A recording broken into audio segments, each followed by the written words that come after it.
I am Ryan Warner, a consulting psychologist and the advocacy domain lead for Division 13 SCP. And I'm really excited for this particular podcast episode as it is going to be a collaboration with CECP and Division 13. And as part of the advocacy domain lead, it's my job to figure out how can we be the voice for the field of consulting psychology. And oftentimes, I come in contact with a lot of individuals, especially who identify as clinical psychologists, wanting to make that transition into consulting.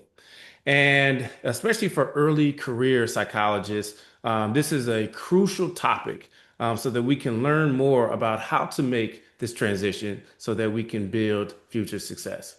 So I'll leave it over now to Clifton, and maybe you can talk a little bit more about what CECP is and why this is important to talk about today.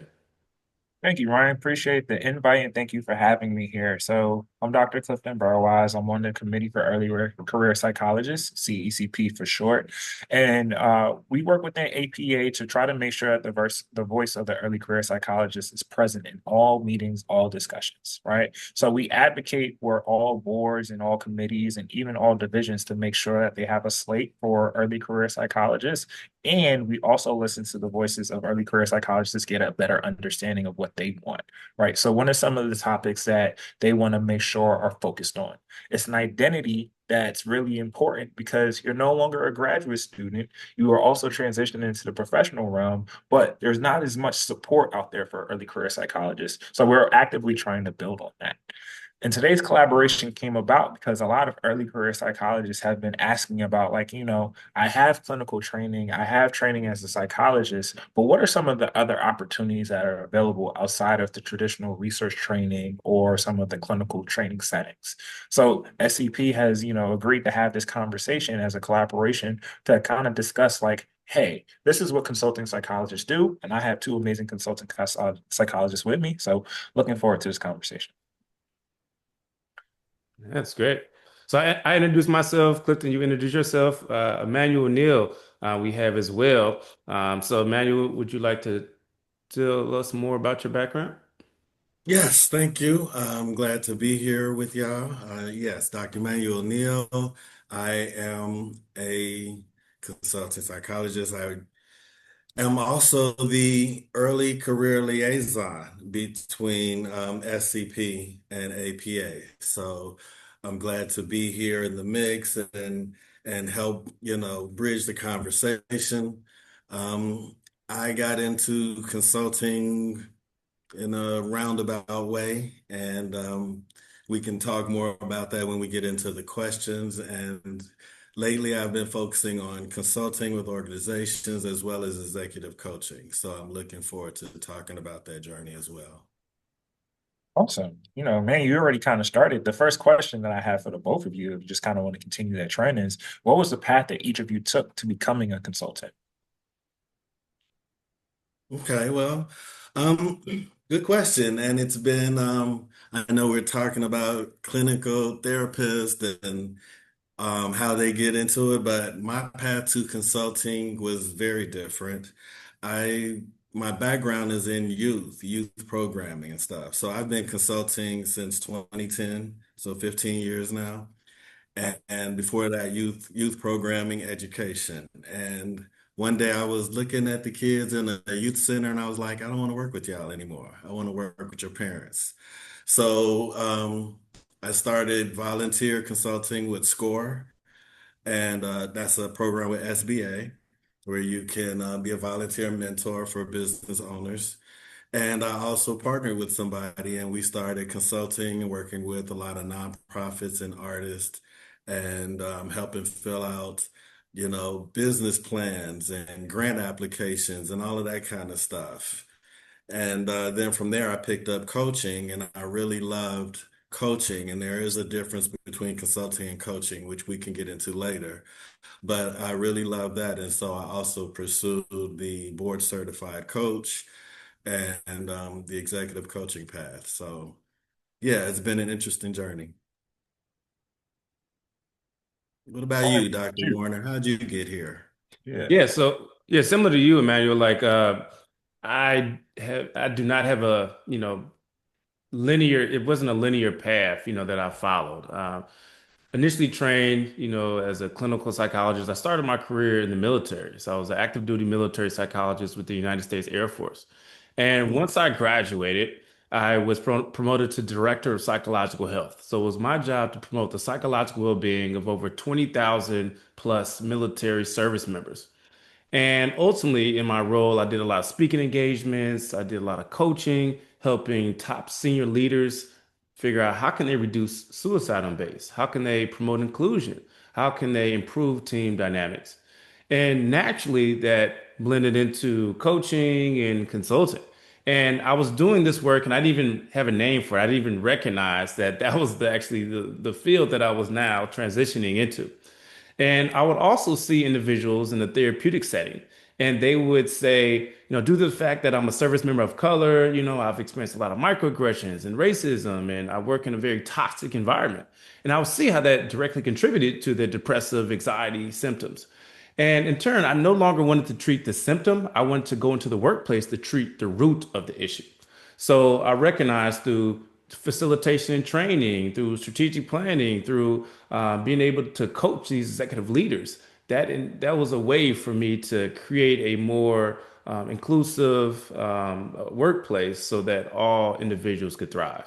So I naturally started to do this in the community. I started my own business in 2020, and at first it was just part time. It was just for me to be able to get side income, and then it grew into full time, and I started to hire full time staff, and got out the military in 2022, and then started to work on local, state, and federal government contracts. And fast forward is I'm really passionate about training the next generation of leaders, and ultimately want to continue, making an impact across the globe. So that's been my journey, and that has fueled my motivation to keep going. Appreciate the both of y'all sharing about your journey. Something that y'all mentioned quite a bit was coaching. And then, Emmanuel, you said that there's a difference between coaching and consulting. Can y'all just elaborate a little bit on what consulting is, what coaching is, and how they blend often? Yeah, so consultants are problem solvers, right? We come in, we listen, we assess, we, have those conversations, and then we recommend. And in general, we'll work with the client sometimes to implement the recommendations, or sometimes we just give the recommendations and say, okay, here you go. As a coach, we work with the client, right? And we help empower the client to reach their goals, personal and professionally. So a simple example I would say is, let's say as a consultant, if I'm working with a client on a strategic plan, a lot of that work I'm going to do. That's the environmental analysis, talking to people, writing up the reviews, doing the financials, etc. As a coach, I would walk them through doing it, right? I would say, who are the people that we need to talk to? Who are the people that, we need to ask about the current trends? Okay, when do you plan to do this? When are you going to reach out to them? What is that going to look like? And so I would be an accountability partner, and I would, help them through the process. And so a lot of my work in coaching is around emotional intelligence, leadership development, and then also, like I said, I'm getting into also training others to be coaches as well. Yeah, and just to add on that as well, when we think about a consulting, typically we're consulting with an organization or a Right. team. In coaching, yes, you can do group coaching, obviously, but the way I look at coaching, more of an individual level basis, working with an individual. So Yeah, and I'm glad you made that distinction. And I would say, yeah, there's a lot of one-on-one, but group sessions are really cool. definitely. Group sessions really bring together that group think, and when you, especially like one of the initiatives I ran for some arts leaders here was a 6-month coaching engagement, because a lot of times arts organizations don't have the funding to get a coach. They may get funding, a grant for a consultant, but they don't get the funding for a coach. So that was part of my DEI initiative, how to make coaching accessible, right? Equitable for people that can't afford it, for organizations that can't afford it. So basically, what I initiated is, yeah, let's bring arch leaders together and let's talk about what you got going on, right? Let's build this space of trust. But I also taught them some coaching foundations and techniques so that when we're in the session, they learned how to listen, right? And really hear what's underneath, listen to each other's issues, and not jump to recommendations. And it was so powerful to see, let's say we had 10 people and one person was talking about their issue. So now we had nine other brains along with mine to really listen and then to say, okay, ask some good questions. And then at the very end, here are some recommendations. And it was so powerful to get all these people in a room together. So yeah, love the one-on-ones, Ryan. And yeah, the group and team coaching are powerful as well. Yeah. And think about it, as psychologists, we're perfectly set up, to support these issues. We're expert Hmm. in human behavior, right? Mhm. So when it comes to being empathetic, when it comes to facilitating change, that's our specialty. And when it comes to using evidence-based approaches, right? Exactly. So for those who are listening to this who may be more trained in the counseling clinical route, you are perfectly set up to utilize those transferable skills to go out into organizations and to work also with leaders so that they can boost their overall performance and thrive. Ryan, thank you for highlighting that. That was about to be my follow-up question about what are some of those transferable skills, but you already highlighted so many: assessment, problem solving, facilitating, communication, recognizing group dynamics. So there's just so many things that you can do, even if you are used to being trained in health service, that translates over to consulting and coaching. So Yeah. thank y'all for sharing that.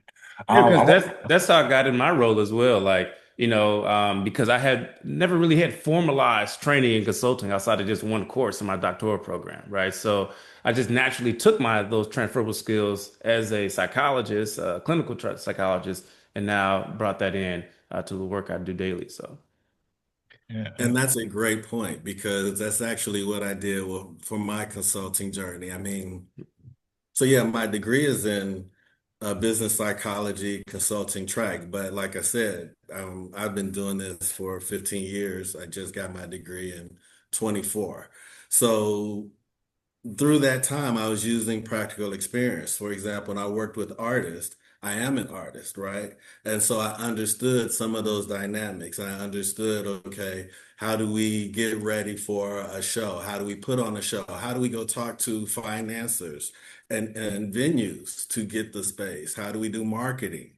How do, all of those things that you bring from your background come into consulting, so if I was going to education consulting or coaching, I have that youth background that I can pull on. And so that's one of the things that, yeah, consultants, yeah, you're in the clinical area, but what is your background? What are your strengths? What are your experiences that you can speak to and help others on? Yeah, it's nice to hear how the training that you have professionally molds with the personal experiences that you have as well. I'm, Mhm. I'm really excited to kind of hear this your response to this next question. So, what does a typical week or even a typical month for you all look like in the consultant space? yeah, so for me, there's no typical day, Right. typical week. Every day is different, which makes it exciting, right? So I would say I look back this week. So, typically, so for me, to give a background, my consultant firm, I have independent contractors, I have employees. Oftentimes, it's not just engaging in the project myself. I'm more like doing management, of others, right, and projects. So I may meet with one of my staff members to go over the different projects we're working on. Then I may, start preparing for a speaking engagement. And Wednesday, I had two speaking engagements back to back. So one was in person, one was virtual. And then I may engage in some executive coaching with senior leaders. And in turn, be able to, just manage the other projects that we're working on. As I mentioned, we do a lot of local, state, and federal government contract work. So it could be, being able to support, RFP writing for my RFP writers, provide them information. It may be, me responding directly to a client, to set up a meeting, to go over our project that we're working on. So more in the people management, project management, type of realm is, what I focus on. Can you elaborate on what an RFP is? Yeah. Um, so RFP is a request for proposal, and I can spend another hour on this, so I'll try to keep it brief. Mhm. But the government allocates $800 billion per year on small businesses. Okay, they allocate money when it comes to any type of service they need, landscaping. Okay, maybe they need to create a new building. Maybe they need to have janitorial services. And guess what? Maybe they need professional services, training, facilitation, executive coaching, strategic planning, etc. So they'll put out an RFP, a request for proposal. Typically, it's usually $100,000 and up, over a 1 to 4 year time frame. And in turn, they would say, this is the scope, this is what we need, these are the qualifications that we're looking for. And then they will put out the budget that they have for that particular project. Companies will then get their qualifications together. They'll write the RFP. They'll submit it. And if you're going to the next stage, there may be an interview process. And then in turn, you get an email say, "Hey, you were awarded this contract," and you begin working on it. So it's a great way to scale. Yes, I simplified it a little bit, right? Sometimes it can be very competitive. Sometimes you need various certifications, et cetera. But ultimately, at the local, state, and federal level, it's a phenomenal way to grow your team if that's what you want. It's a phenomenal way to boost income and revenue, and in turn, make a local and global impact, depending on where the organization is. So, yeah, that's what we focus on, and that's what we're really passionate about. I'm actually doing a talk on this at APA coming up. So if anybody is going to be at APA, please attend, as well as COCP. We're having a conference in November, and that's for the Counseling Psychologists of Color group. So, yeah, feel free to reach out if you wanted to learn more about that. Thank you for that insight, and thank you for simplifying it. I was able to follow that, so I think you did a pretty good job breaking that down for us. So, Emmanuel, what does a typical week or day or month look like for you? Yeah, very similar to Ryan, is there's not a typical routine. In general, yeah, it's filling out RFPs, it's doing project management. Right now, at this point in my time, I've been working with two business partners. So kind of relaunching or rebranding my coaching and bringing in other people. And so we started a coaching research and innovation group.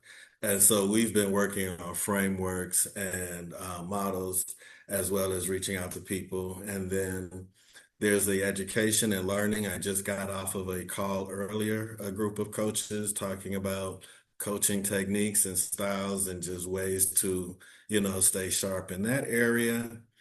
And then also in this particular time frame, I'm working on the curriculum and the planning, as well as the marketing for the executive coaching course that I'll be teaching in the fall at Amherst University.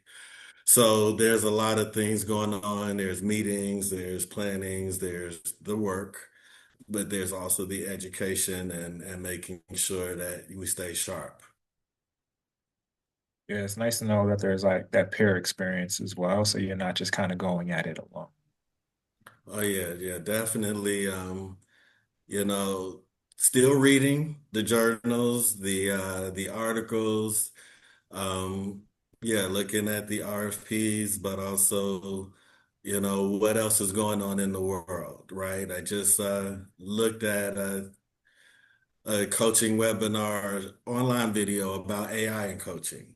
Hmm. So, the conversations in the group is what's going on with that and how is that going to be implemented? And, within the industry, how will we make sure that we are relevant and staying on top of stuff as AI keeps coming in? So yeah, there's always that continuing knowledge. Hmm.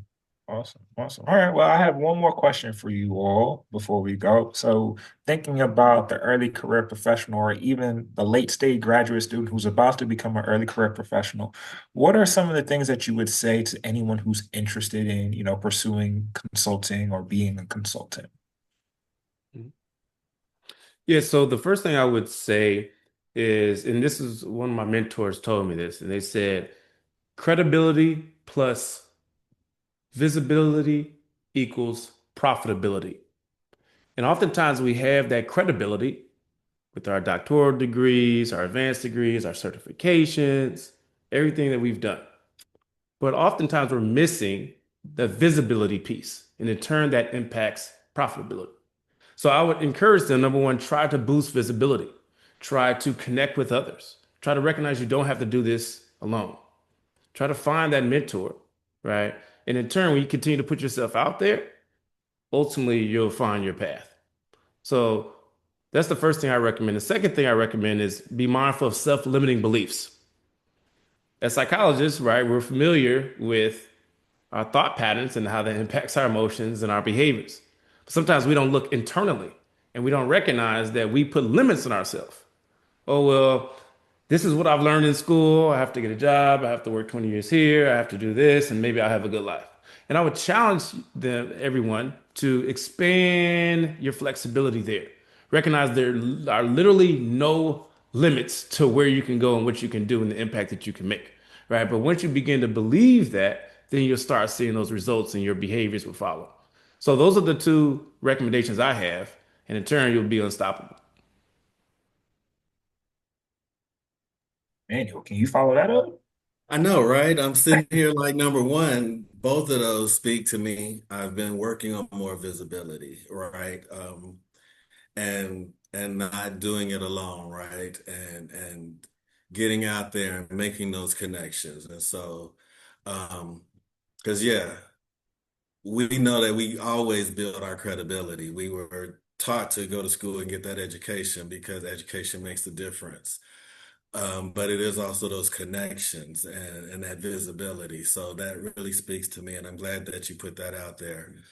Other thoughts that I would give someone coming into the field is to um, I'll simplify it, care, to really care and be curious, right? I used to say, and I still say, but I used to say one of the biggest or one of the best ways to be a great coach is to really care and be curious about your clients, right? Because when you really care, when you're really curious, that's when you get to the powerful questions. And that's when you get to the aha moments from the good discussions and conversations. So, yeah, we want to get the government contracts and all of that, but we also want to make sure that, yeah, in our self-assessment, how much do we really care? How much are we curious? How much are we putting in to our clients? So, one of the consulting uh, models I live by is under promise, over deliver, right? So that's that customer service, right? Consultants sometimes get knocked, but if we're really trying and we, try to deliver to the best we can, that's what we can do for our clients. So yeah, I would add those. I would add those to Ryan's thoughts, and it seems simple, but consulting and coaching are journeys and they have their ups and downs. And, and like you said, breaking free of that mindset of go to school, get a job, do this, blah, blah, blah. When you go into coaching and consulting, it's different. If you're going for yourself, you're working and you're doing those things. And so it's a different thought process. And so, Mhm. yeah, make sure that you care and you're curious because you have to test yourself in those moments. And it's amazing because we are the experts in helping others with their thought process. And to Ryan's point, we don't always apply those skills to ourselves, right? So, that's encouraging to kind of hear that aspect. And something that just stands out to me is just the importance of asking the question, how can I help? I think a lot of the times when we're kind of thinking about like stepping outside of our field, we forget about that's just the fundamental thing that we're trying to do in regards to our training and who we are as people for a lot of us going into the field. Asking the question, how can I help as you're building a new relationship with someone, that'll leave an impression, and you never know how that's going to show up again for you later in regards to your visibility and ultimately what Ryan was talking about with your profitability. That's all I got for you all. Once again, I want to thank you all representing CECP, thank Division 13 and you both for having this enlightening conversation. I've learned a lot. I've taken my notes, and I'm pretty sure that lots of early other career psychologists will be taking notes as well. Yeah, great. So how can listeners find you all? Well, we have the APA community page. It's the Early Career Network. Please sign up for it. We'll be at the APA convention in 2025 in Denver. Please come by our booth. I'll be there at some point, but you'll see us. We'll have a banner. Please come and visit us, and we'll figure out how to get you signed up for our email listservs. But if you can't make it there, find us on the Early Career Network on the APA community website. Yeah, definitely. And for all early career psychologists, if you're interested in SEP and want to learn more about, the impact we make and what consulting psychologists do, feel free to visit our website. You can just type in Google APA Division 13 SEP, and also follow all of us on LinkedIn, Clifton, Emmanuel, and also myself, and we'll be able to, support you as needed as well in the future. So thank you. Exactly. Thanks, y'all.